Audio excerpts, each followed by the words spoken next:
Nous allons découvrir le principe de gabarit dans InDesign. Pour cela, nous avons ouvert deux documents, Magazine ROM et Magazine Gabarit. Sur Magazine Gabarit, nous constatons qu'il existe déjà une série de gabarits en place. Nous allons dans un premier temps créer un nouveau document. Nous allons choisir un document de 3 pages avec les pages en vis-à-vis. Nous validons. Nous remarquons qu'à la création, nous avons dans la palette Pages, ici, dans la zone Plan de montage, nos pages avec une lettre, la lettre A. Cette lettre A nous indique que nous utilisons sur nos pages le gabarit A ici. Nous allons à présent sur ce gabarit en double-cliquant dessus. Nous pouvons voir que nous sommes bien sur notre gabarit grâce à cette information ici et ici. Nous allons créer sur ce gabarit un carré de couleur ici. Nous allons choisir une couleur dans le nuancier et nous allons dupliquer grâce à la touche Alt ce carré. Voilà. Nous allons à présent réactiver la palette page comme ceci et nous constatons que nous retrouvons sur les différentes pages qui sont ici notre carré rouge. En effet, ces pages sont reliées au gabarit A, comme nous l'indique donc cette lettre. Donc ces pages reprennent les éléments qui ont été posés sur le gabarit. Si nous nous positionnons sur l'une des pages, nous constatons qu'il est impossible de sélectionner donc le carré. En effet, tout élément qui a été créé sur un gabarit, eh bien cet élément ne peut être sélectionné a priori sur la page reliée à ce gabarit. En quelque sorte, notre carré fait partie de la trame de la page, du fond de page. Nous avons ici un gabarit entre crochets qui s'appelle 100. C'est un gabarit qui est non modifiable, c'est un gabarit neutre. Nous allons revenir à présent sur notre document Magazine Gabarit. Voilà. Nous voulons appliquer sur les pages 2 et 3 le gabarit Introduction. Nous allons sélectionner ici donc la miniature gauche du gabarit et nous allons la glisser sur la page 2. Nous allons faire de même pour la miniature droite du gabarit Introduction et la glisser ici. Donc voilà une première méthode pour donc créer une relation entre un gabarit et une page. Il existe une seconde méthode. Nous allons dans le menu local ici et nous allons appliquer un gabarit aux pages. Nous allons choisir par exemple le gabarit A ici, chapitre Rome royal, et nous allons appliquer ce gabarit aux pages 4, et 5. Nous validons. Le gabarit s'applique bien à nos deux pages ici. Voilà.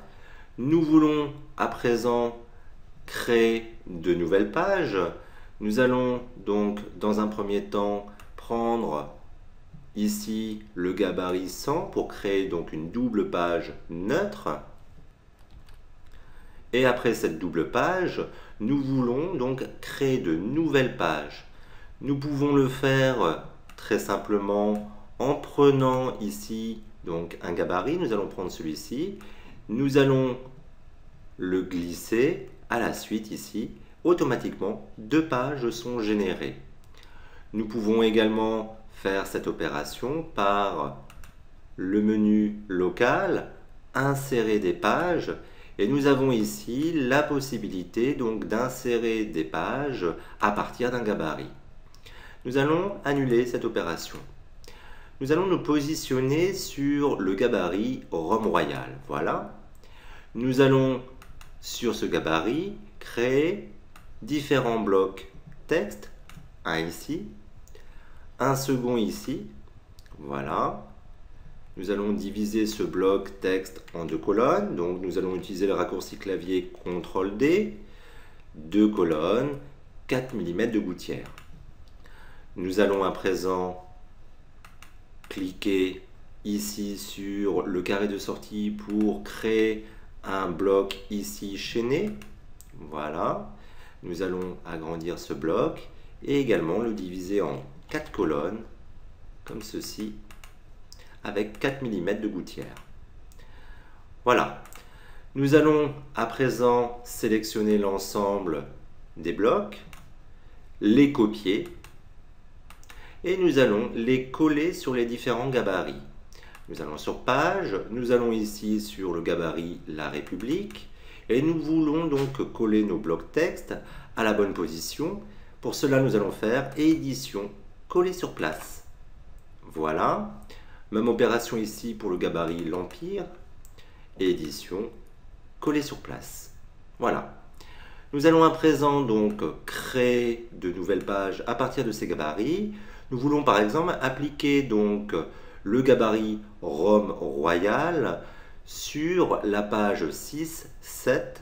Pour cela, nous allons donc appliquer un gabarit aux pages. Nous allons choisir Rome royal et nous allons indiquer les pages concernées. Voilà. Nous pouvons également créer de nouvelles pages par le cliquer-glisser, comme ceci. Voilà. Nous allons nous positionner sur ces pages. Donc, comme nous l'avions déjà indiqué, les éléments qui ont été créés dans les gabarits ne peuvent être a priori sélectionnés ici. Or, nous voudrions bien évidemment sélectionner ces blocs texte pour pouvoir insérer du texte. Eh bien, si nous passons par le menu local de la palette page, nous avons ici la possibilité de libérer tous les éléments de gabarit. Alors, le problème, c'est que si nous cochons, si nous activons cette option, cela va libérer l'ensemble des éléments. Ce n'est pas du tout ce qui nous intéresse. Nous voulons libérer uniquement les blocs texte.